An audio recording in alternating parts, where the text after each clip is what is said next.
মিত্ৰদলৰ আসন কেন্দ্ৰিক আভ্যন্তৰীণ মতানৈক্য চলি থকাৰ সময়তেই অগপ বিজেপিৰ আসন কেন্দ্ৰিক শীতল যুঁজৰ বহু কথাই এতিয়া আহিছে পোহৰলৈ।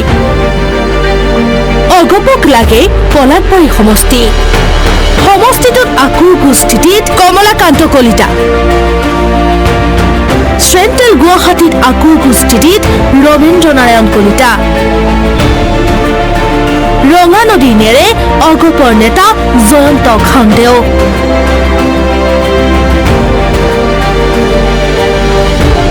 2016 আৰু 2021 বিশ্বনাথ সমষ্টি বিজেপিক এৰি দিছিল অগপৰ নেতা প্ৰবীণ হাজৰিকাই। এইবাৰ বিশ্বনাথ সমষ্টিৰ অগপৰ নেতা প্ৰবীণ হাজৰিকা। অভয়াপুৰী নেৰে অগপৰ নেতা ভূপেন্দ্ৰয়ে। বৰপেটা নেৰে দীপক কুমাৰ দাসে। চিপাঝাৰ সমষ্টি নেৰে ডক্টৰ জয়নাথ শৰ্মাই। সমষ্টি পুনৰ নিৰ্ধাৰণৰ জৰিয়তেই নৰূপত গঠন হোৱা ডিমৰীয়াকৈ আকুৰগোজ অগপৰ নেতা তপন দাস। শেহতীয়াকৈ বিজেপিৰ বিধায়ক জিতু গোস্বামীৰ সন্মুখত চৰম প্ৰত্যাহ্বান। বৰহমপুৰ লাগে মণিমাধৱ মহন্তক। শেহতীয়াকৈ চিপাঝাৰ বিধানসভা সমষ্টিক লৈ অগপ বিজেপিৰ বিসম্বাদ। বৰহমপুৰ বিধানসভা সমষ্টিটোত টিকট কেন্দ্ৰিক শীতল যুঁজ। দেৰগাঁও সমষ্টিক লৈ অগপ দলৰ মুখ্যমন্ত্ৰীক প্ৰত্যাহ্বান জনাই ব্যাপক তৎপৰতা।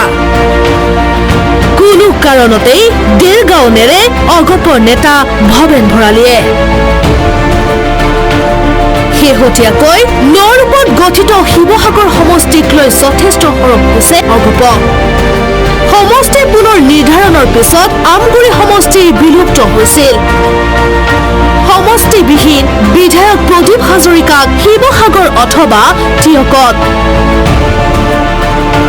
উল্লেখ্য যে এই সমষ্টিসমূহৰ উপৰিও বজালী সমষ্টি লাগে হেনো অগপ নেতা ধৰ্মেশ্বৰ ৰয়ক। প্ৰশ্ন হয়, বিজেপি বিধায়ক জিতু গোস্বামীয়ে বৰহমপুৰ সমষ্টি এৰি দিবনে অগপ নেতা মণিমাধৱ মহন্তক? একে সময়তেই পোহৰলৈ আহিছে আন এক চৰ্চা অনুসৰি অগপ নেতা বিষ্ণু দাসক লাগে ৰহা সমষ্টি। প্ৰশ্ন হয় যে মুখ্যমন্ত্ৰীৰ ঘনিষ্ঠ কংগ্ৰেছৰ বিসম্বাদী বিধায়ক শশীকান্ত দাসক বিমুখ কৰি অগপ সমষ্টিটো এৰি দিবনে? ৰাজনীতিত চলা চৰ্চা অনুসৰি মুখ্যমন্ত্ৰীৰ মাতৃয়ে ঘনিষ্ঠ সম্পৰ্ক থকা বিধায়ক পৰমানন্দ ৰাজবংশীক বিমুখ কৰি মুখ্যমন্ত্ৰীয়ে অগপ নেতা জয়নাথ শৰ্মাক সমষ্টিটো এৰি দিবনে? কিন্তু আজিৰ দিনটোত দেৰগাঁৱত মুখ্যমন্ত্ৰীৰ পুনৰ বিস্ফোৰণ ঘটালে। লাচিত বৰফুকন পুলিচ একাডেমীৰ চৌহদত মহিলা উদ্যমিতা আঁচনিৰ চেক বিতৰণ কৰি মুখ্যমন্ত্ৰীগৰাকীয়ে ক'লে, এইবাৰ বিজেপিয়ে দেৰগাঁৱত নিৰ্বাচন খেলিবই। এজিপিয়ে প্ৰাৰ্থী প্ৰক্ষেপ কৰিলেও নাথাকিব আপত্তি, নহ'ব কাজিয়া পেচাল। দেৰগাঁও সমষ্টিত আমি এজিপিক জনাইছো যে দেৰগাঁও সমষ্টিত এইবাৰ বিজেপিয়ে ইলেকশ্যন খেলিব।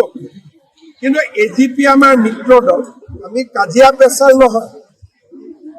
এজিপিয়েও ক'ব যে আমাক দেৰগাঁও লাগে, বিজেপিয়েও কৈছে দেৰগাঁও লাগে, টেবুলত আলোচনা। কিন্তু আমাৰ কাৰ্যকৰ্তাসকলে দেৰগাঁৱত এইবাৰ ইলেকশ্যন খেলিব বিচাৰিছে। আৰু যোৱাবাৰ যেতিয়া দেৰগাঁও টিয়ক আমগুৰি আমি এজিপিক দিছিলোঁ, মই আলোচনাত মাতিছিলোঁ আৰু তেওঁলোকক মই সৰুকৈ প্ৰতিশ্ৰুতিও দিছিলোঁ যে ঠিক আছে, অহাবাৰ আমি তোমালোকৰ দাবীটো চাম। কিন্তু ইয়াৰ মানে এইটো নহয় যে এজিপিৰ লগত আমি কাজিয়া কৰিম।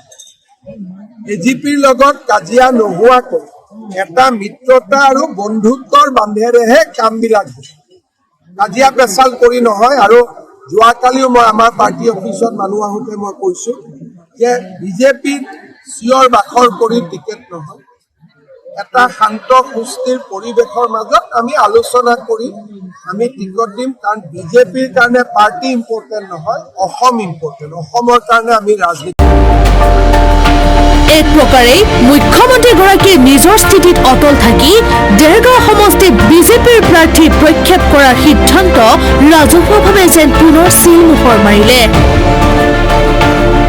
কেশৱ মহন্ত, অতুল বৰাৰ লগতেই অগপৰ জ্যেষ্ঠ নেতাৰ আকুৰ্কু স্থিতিৰ বিপৰীতেই নিজৰ স্থিতি অটল মুখ্যমন্ত্ৰীৰ। প্ৰশ্ন হয় যে 2016 আৰু 21 তুলনাত অত্যন্ত আগ্ৰাসী হৈ পৰা অগপ নেতাক এইবাৰ ৰাজ্যিক বিজেপিয়ে নিয়ন্ত্ৰণ কৰি টিকট কেন্দ্ৰিক শৃংখলা আগবঢ়াই নিব পাৰিবনে? দেৰগাঁৱৰ পৰা জ্যোতি হাজৰিকাৰ সহযোগত মৌচুমী গগৈৰ ৰিপৰ্ট, আসাম টক্স।